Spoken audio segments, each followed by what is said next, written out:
وثلاثون من أعضاء الجماعة، بينكم 7 من مكتب الإرشاد.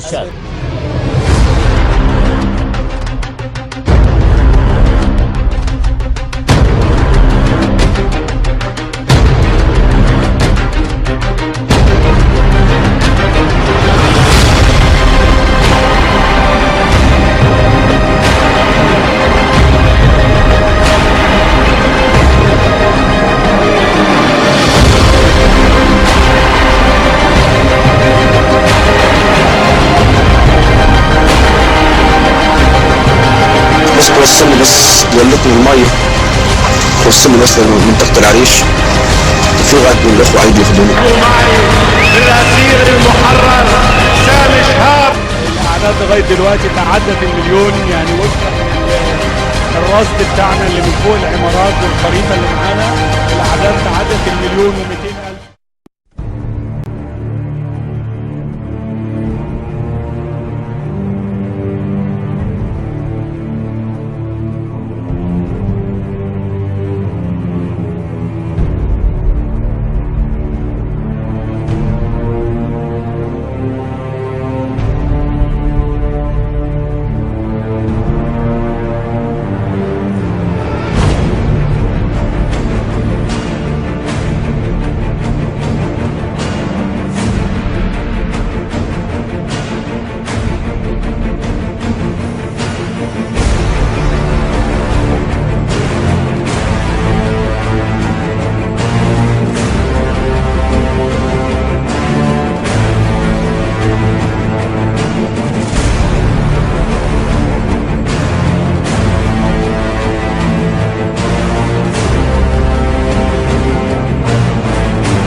نعم، ماذا أنتم فاعلون الآن إذن؟ نعم، بعد أن فتح عليكم الأهالي كما تقول السجن وخرجتم وأنتم موجودون جميعا ولا تعرفون ماذا أو ما هو وضعكم القانوني، ماذا أنتم فاعلون في هذا الوقت؟ سنتشاور الآن، سنتشاور ثم نتفق على ما نفعله. إذا اتصلتم بنا بعد ساعة من الآن نقول لكم ماذا فعلنا. نعم، إذن أنتم موجودون جميعا تتشاورون فيما بينكم لمعرفة الخطوات التالية، وجميعكم بخير. 34 من أعضاء الجماعة، بينكم 7 من مكتب الإرشاد. نعم، أقول لكم أسماءهم، تحب تعرف الأسماء؟ نعم. نعم، محمد مرسي، عصام العريان، محمد سعد الكتتني، محيي حامد، محمود أبو زيد، مصطفى الغنيمي، سعد الحسيني. دول 7 أعضاء مكتب الإرشاد. ومعنا الأستاذ سيد نزيلي مسؤول الجيزة في الإخوان. ومعنا الدكتور أحمد عبد الرحمن مسؤول الفيوم في الإخوان. ومعنا الأستاذ ماجد الزمر وهو من شمال القاهرة. ومعنا الدكتور حسن أبو شعيشع مسؤول الإخوان في كفر الشيخ. ومعنا الدكتور علي عز وهو من أسيوط من مسؤول الإخوان. ألو. نعم، طيب أين فقط للتذكير أيضا أين يقع السجن تحديدا وما اسمه ذاك الذي كنتم فيه وفتح الأهالي أبوابه عليكم؟ استمع إلي، السجن في طريق القاهرة الإسكندرية الصحراوي في الكيلو 97 قريب من مدينة السادات، وهو بابه أسوار السجن تقع على الطريق الصحراوي، اسمه سجن وادي النطرون.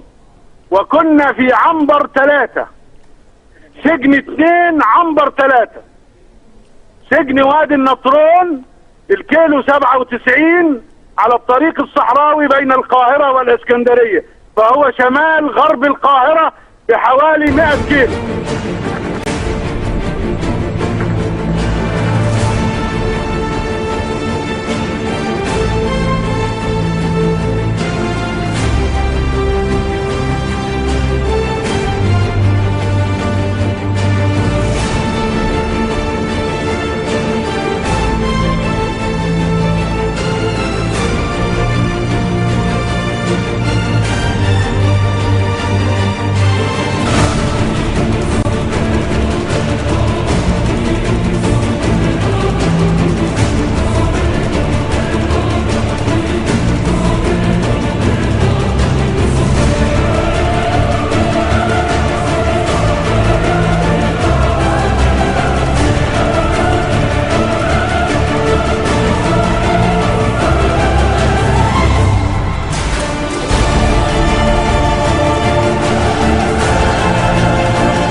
10 فلسطينيا من المحتجزين في السجون المصرية، 3 منهم وصلوا إلى قطاع غزة.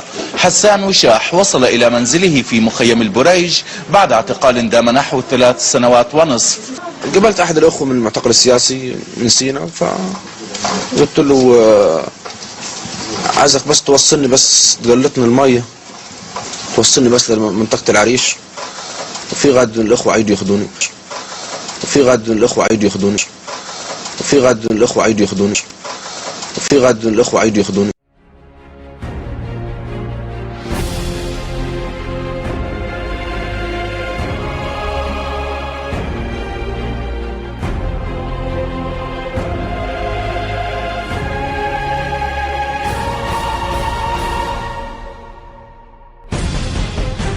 رحبوا معي بالأسير المحرر سامي شهاب. بكرة إضافة في الزراعة.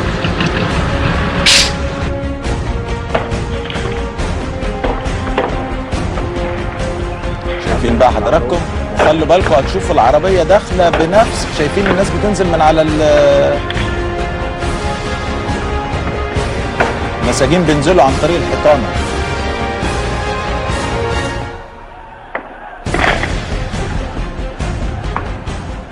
بالأحبال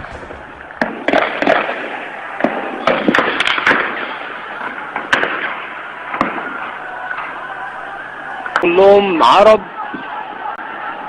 شايفين العربية البيضاء ده كله عشان تلاقي لهم مسجون ولا 2 جوه عايزين يخربوه.